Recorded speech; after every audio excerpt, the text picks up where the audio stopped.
There's a conversation sitting in your life right now, like a dead raccoon in a wall. You know it's there. You can smell it. It's affecting the whole damn house. But instead of cutting into the drywall and dealing with it, you're lighting candles and scentsies and telling yourself, problem might just fix itself. It will not resolve itself. Dead raccoons don't resolve themselves. That's just not a thing they do. If you've ever been a supervisor, a foreman, a manager, or just the poor bastard in charge when things start leaning sideways, you already know exactly what I'm talking about. It's that conversation. The one you keep pushing to tomorrow, the one you keep calling bad timing, the one you dressed up as patience, wisdom, professionalism, strategic restraint.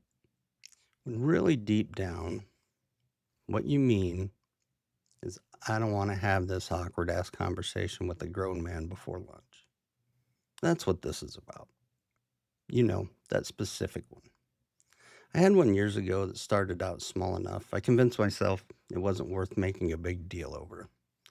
This guy had developed a habit.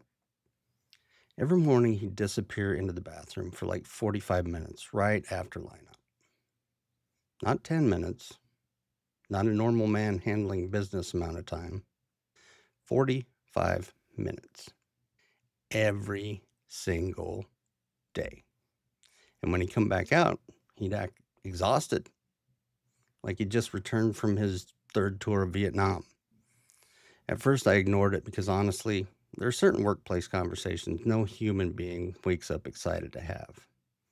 Nobody walks into work thinking, boy, I hope I get to discuss another grown man's bathroom schedule today. So I kept kind of letting it slide. Maybe he's sick. Maybe he has stomach issues. Maybe medication. Maybe he's building a sailboat in there. I don't know. But then the complaints started because everybody else on the floor could see it too. And once workers think one guy's getting away with something, they start watching the clock like prison lawyers. One morning, I finally decided, all right, today's the day.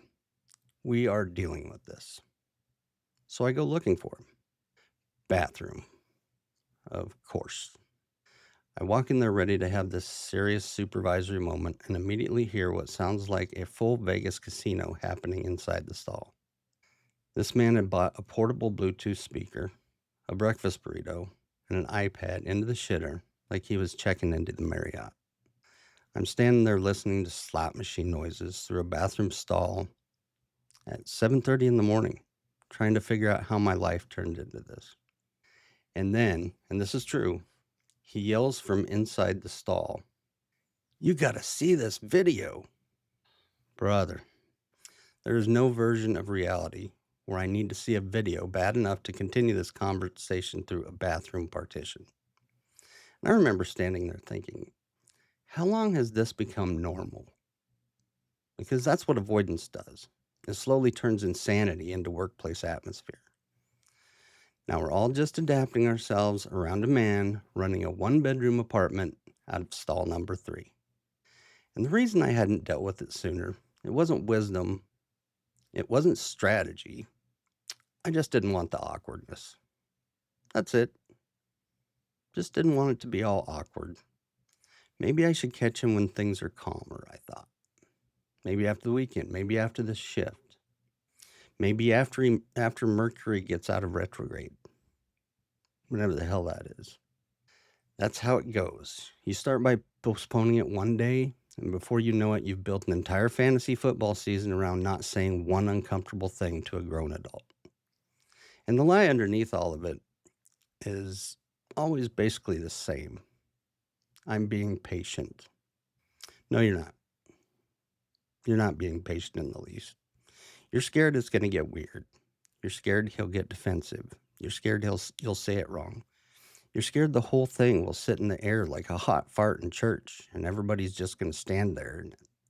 So instead of dealing with it, you start narrating your own avoidance like it's wisdom. We call it patience. It's delayed discomfort. Those are not exactly the same thing. So here's the part that ought to make you angry. Avoiding the conversation didn't save me from any pain. It just spread the pain out. That's all avoidance ever does. On the floor, it costs clarity. Because once people see that a problem is obvious and nobody's addressing it, the standard gets fuzzy. The good workers start doing quiet math. So, this is okay now. So, that's what we tolerate. So, if I drag ass at exactly the right speed, I can get away with it too. And it costs morale, but not from who you'd expect.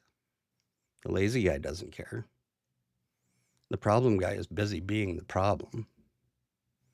It's the solid worker who notices, the reliable one, the one you actually need. Nothing wears out a dependable person faster than watching tolerated nonsense stay tolerated. That's who your hesitation burns. And personally, it costs me peace. Because once you know a conversation has to happen, it doesn't leave. It follows you home. It's there in your car. It's there in the shower. It's at the dinner table while you're pretending to watch TV. You're not relaxed. You're not patient. You're not being strategic.